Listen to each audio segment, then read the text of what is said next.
Chewie, we're home. Before anyone asks, yes, I had been intending to use that title for the last video for months in advance, like, long before this game had ever came out. I think before I even got to, like, Mega Man 7. I'd be titling the previous video, "It's time for the Mega Man to end," or something like that, if Mega Man 11 turned out to be bad. But here's the bounce ball in action. As you can see, it bounces all over the place and destroys things. It's basically a beefed up version of the Rebound Striker from Mega Man 10. Which itself was an improved version of the Gemini laser. This is awesome. Instead of shooting one bouncy ball, it shoots 3. And there are some differences, of course, like it actually bounces off of enemies. Also, it doesn't seem to be powered up the more it bounces.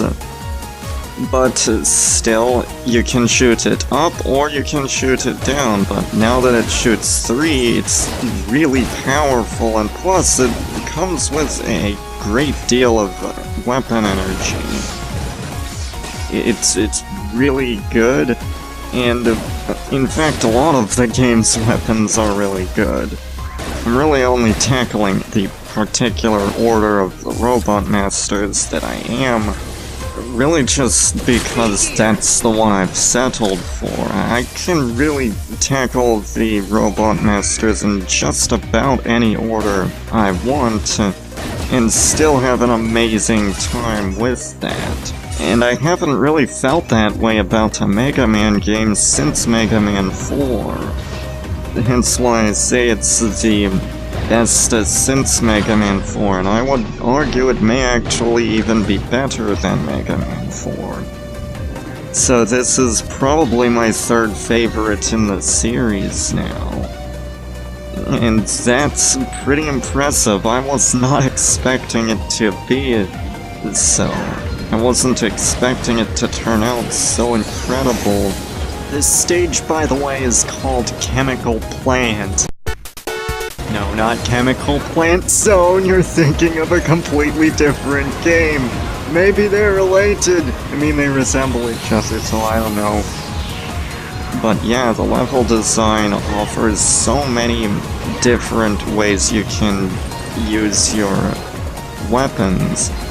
And in Acid Man's stage, by the way, the gimmick is that you have these pools of acid, and well, a thing can slowly transform it into, well, things that shoot acid into it, and that makes it more acidic. It turns it from blue to yellow to red, and then to green, and when it's green, you can't jump into it without taking damage.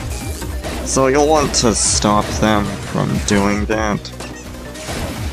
Fortunately, with the bounce ball, that's no problem. Again, it may look like you're shooting 3 Super Happy Joy Fun balls at everything, but you do not underestimate Super Happy Joy Fun balls. Of course, I say that I haven't really felt this way about a Mega Man game with regards to the boss order since Mega Man 4, but even in Mega Man 4, like, I pretty much always save Skullman for last because his is my least favorite weapon in the game.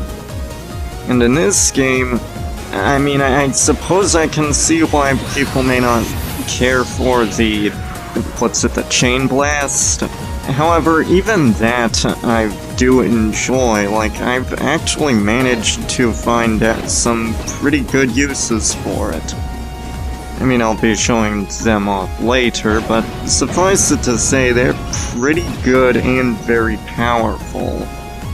Well, I mean, presuming you use them right, like, the Power Gear version is very powerful. But I often like to tackle these stages without the speed gear. And that's not a knock on the speed gear or anything like that. If anything, it's more of a compliment to the level design, which rewards very fast reflexes and good timing. But here we are at Acid Man. Acid Man is a cutting-edge scientist robot whose field is advanced chemistry. Ever the perfectionist, he ensures that all chemicals are measured out exactly. Sloppy mixing makes him absolutely furious. He never hesitates to leap into the chemical tanks to check the mixtures, in turn making him an excellent swimmer. His reputation has led to the plant employees to call him the Acid Merman behind his back. Manufacturer, Chemical Juice Sets, Institute of Robology. Anyway, here we are at the actual fight with Acid Man, and it's fairly simple. You just need to, use rapid fire on his shield, and it will break fairly easily. And his pattern is fairly easy to dodge. It's also very fun to fight, especially without the speed gear, because it's so fast-paced, and once again it rewards some great reflexes. Again, I often like to tackle the bosses as well without the speed gear or even their weaknesses, and again, that's not a knock on the double gear system. If anything, it's more of a compliment to how the boss fights play out, because all of them feel fast-paced and fun, and they're just a ton of fun to dodge, because it feels like you're often squeezing through narrow things. My advice for Acid Man, though, is to keep your distance in the first phase. Maybe not so much when he activates the speed gear, but this is the Acid Barrier. And basically, it protects you from projectiles, and you can also fire with it, and the shots go in an arc. And that's pretty good on its own, but you can also use the power gear, and when that happens, when you use it with the power gear active, then it creates a barrier that not only destroys projectiles, it also turns the projectiles into acid that then can be bounced back at the enemies, hence causing enemy projectiles to damage enemies themselves. Need I explain why that's so good? Furthermore, it also dissolves a lot of enemies and turns them into acid as well. So, it's really good with the power gear. But even the version that isn't powered up is still pretty good. And now that Acid Man's out of the way, we'll be tackling Block Man. And as I was saying about the boss fights, all of them come equipped with either a power gear or a speed gear. 4 of them come with the power gear, and 4 with a speed gear. And that's a great way to rebalance the game for its difficulty. By introducing the double gear system, there's naturally a concern that the game would be made too easy. So they figured to work out a compromise by giving the bosses these speed and power gears too. And so by doing that, it basically allows them to balance things up, so you have to stay on your toes, because some enemies, well, some of the bosses can use the speed gear as well, which gives them extremely fast movement, and thus you can't just try and spam it and expect an easy victory. I mean, I still think the game is relatively easy. I think there are harder games in the series, but still, the fact that they had that in mind is still pretty impressive, and I like that. That said, however, not all of their ways of rebalancing the game are good. For example, I'd suggest that you get the power shield from Dr. Light's lab if you can unlock it, and if you manage to unlock it. Because the knockback in this game is the worst it's ever been in the series. And I don't like that this game often relies on a lot of knockback to formulate its difficulty. Like, I hate it when games do that. And the Mega Man series has typically been good about this. They don't rely a whole lot on knockback for their difficulty. But this game not so much, and I don't like that, so I'd suggest getting the power shield, which can protect you against a lot of that terrible knockback. But still, it's fun, and really it doesn't ruin the experience or anything, but I don't think that that's particularly good design that they do that or anything. I mean, I suppose Blockman's stage kind of drags a bit for, like, the stage length. That may be, like, the only stage that I feel is like that, though. It's a bit of an outlier, but I don't think that the others are like that. And I do think that these stages are just the right length. Most of them. I mean, the last two stages are pretty short, way too short, if you ask me. And with regards to Dr. Light's lab, some of y'all may be wondering why Dr. Light's lab has some items that are in red, well, orange. Some of the items have red, orange text to indicate their price. That's because I'm recording this on a day which the prices are lowered on for all of the items, but not for the upgrades. And there's a difference between the upgrades and the items. Auto handles the upgrades and Roll handles the items. And so I'm recording this on a day with the reduced prices. However, I am not recording this on a Saturday. Hence why, well, this is probably going to be uploaded on a Saturday, either that or a Sunday. Still, like, some of these videos will be uploaded on a Sunday and Sundays and Saturdays, but the actual footage is not being recorded on those days. Well, I mean, except for, like, the extra video I do where I show off the extra things. But besides that, I'm not really going to be recording on Saturdays, like, I'm not doing that. And so, thus, I can't really access the screw catcher, which increases the frequency of the screws that you have.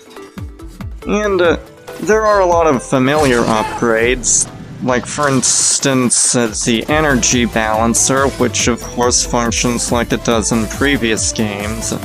It balances weapon energy once you collect it to the one that needs it the most. But there are a lot of upgrades that I like, so, I mean, so many in fact that I may as well title this episode, "Help me, Dr. Light, you're my only hope!" It's almost as if I planned that months in advance, but anyway, here we are. Blockman was designed to specialize in building the outer walls of major projects. He's always secretly dreamed of building a vast structure that recreates the bygone age of pyramids and temples. Ever full of energy, he keeps the robots on his sites working full tilt. The only problem being that he sometimes loses his temper when his laborers can't keep up with him. Blockman often works together with Impact Man, and the two are sometimes seen going to an oil bar to share a drink after a long day of construction. Manufacturer, Nakalm Heavy Machinery. But anyway, as for Blockman himself, he may seem hard, but there's actually kind of a trick to him. And of course it involves jumping over him when he shoots his blocks down, but the real tricky part, or the part that most people find tricky, is the second form. This is actually interesting because it marks a first for a robot master that actually has two somewhat separate health bars, because he actually has a second form, and that's not really something you see that much. But yeah, you can just use the gears and they should take him down pretty easily. And what I like to do in the third form is to just tank a hit when and walk up to him. He's actually pretty easy, and he's a robot master that I think a lot of people may take on first. I don't, because I just don't really need to. I think all of the robot masters are relatively easy. But now that we've beaten him, we get the block dropper, and this provides great coverage. I mean, it's not my favorite weapon in the game, but it's still pretty good. And the Power Gear version just rains down a hail of different bricks. So of course that's really good. And as for the thing that allows me to switch between weapons really easily, now you can actually use the right analog stick to switch between them. This is awesome. This is even better than the quick select. And you can just click it to restore to your default weapon. Unfortunately, you can't fire your Mega Buster while other special weapons are equipped, which is a bit disappointing. And anyway, as for the other thing that I was going to show you, the thing that I was going to talk about, see, there's actually another thing in addition to the Energy Balancer. There's the Energy Balancer Neo. This is insanely good because what it does is it provides, whenever you collect a weapon energy capsule, normally it would just go to the weapon you have equipped, but with the Energy Balancer that goes to the weapon that needs it most. But with the Energy Balancer Neo, it goes to all weapons at once, regardless of how much they need it. This means, you really get a lot of use for the weapons in this game.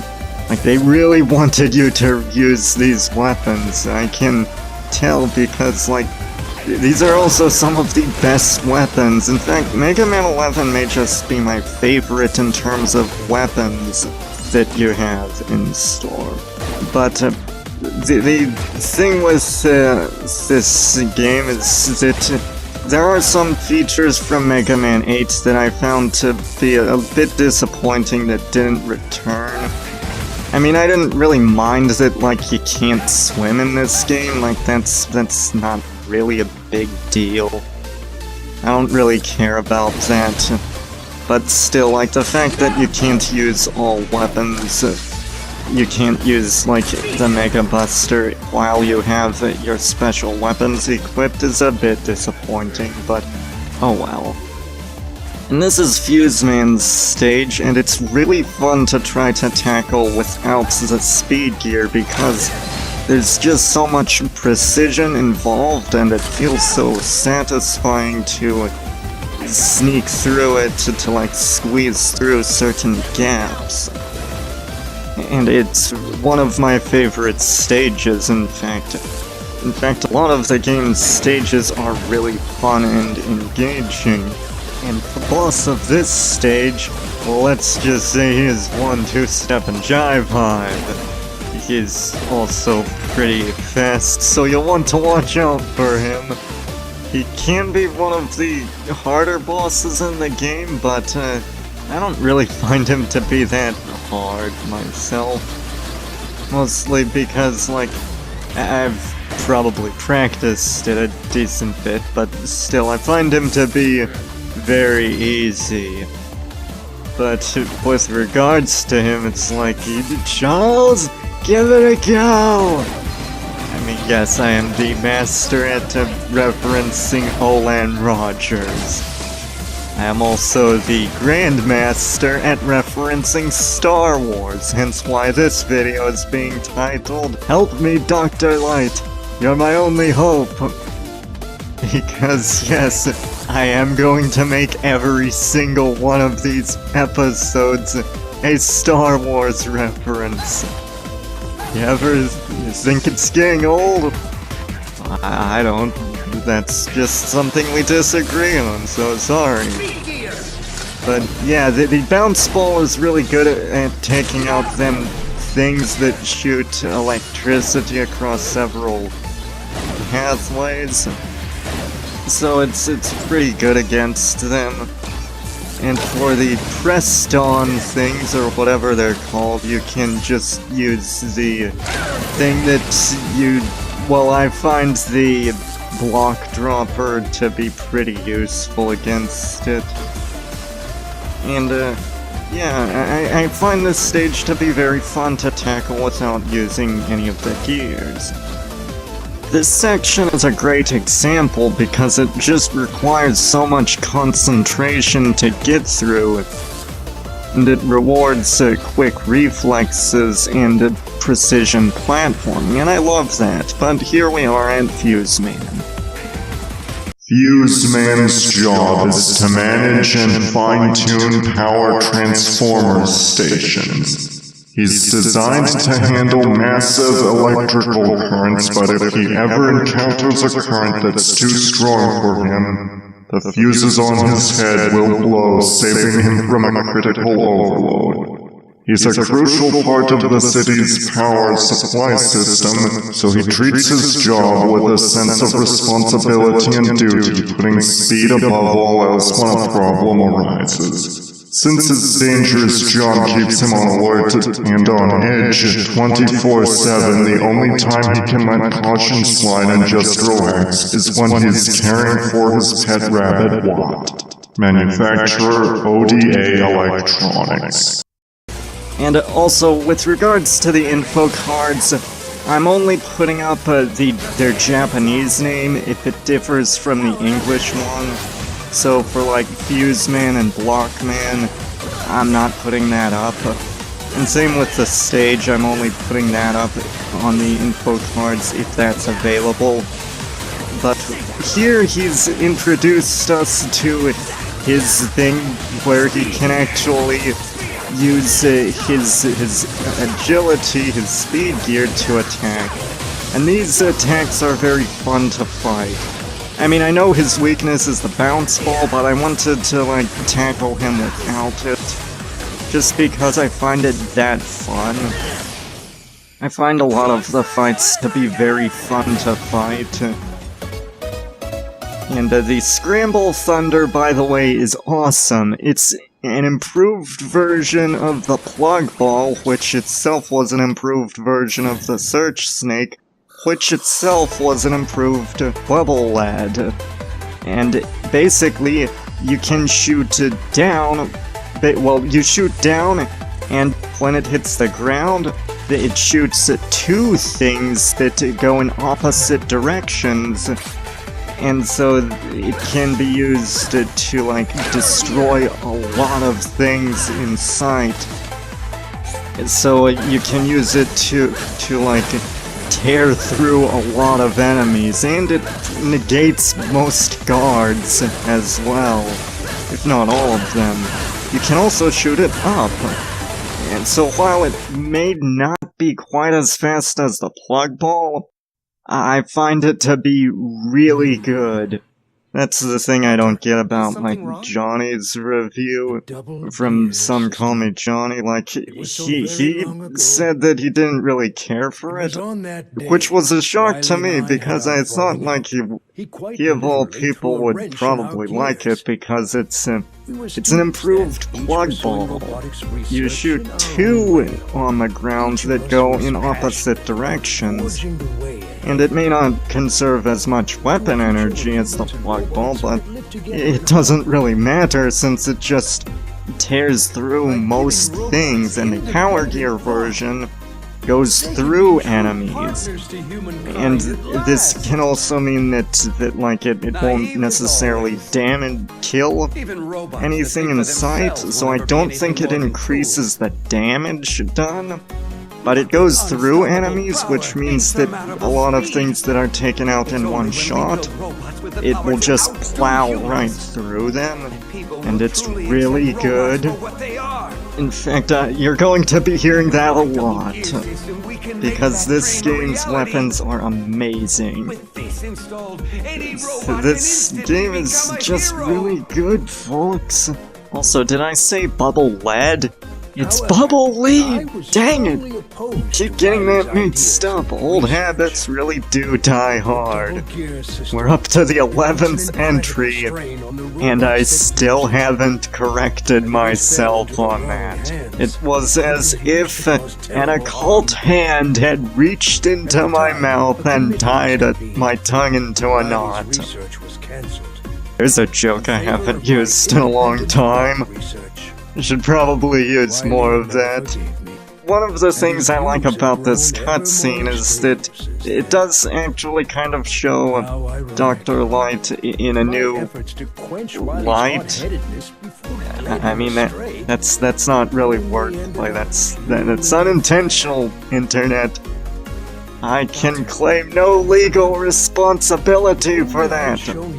But I also died at Fuse Man because he's not a robot master that you want to underestimate. So yes, I did die to him. Don't take him lightly, but still, this is interesting because Dr. Light is shown to have a bit of a flaw himself, and his attempts to get Wily on the right path led him astray more. And that's interesting. This story isn't groundbreaking or anything, it's not amazing. But it does add a bit more depth to these characters, even if, like, not much. But now we have Rush Jet from that cutscene. And of course Rush Jet works similar to how it did in previous games, but Rush Jet and Rush Coil both have their own separate buttons this time, instead of just being like something you have to select in the inventory. But that will be it for this episode. This is the Mississippi King signing out, and in the next episode, we'll take on more Robot Masters, starting with, like, Impact Man. So see y'all then.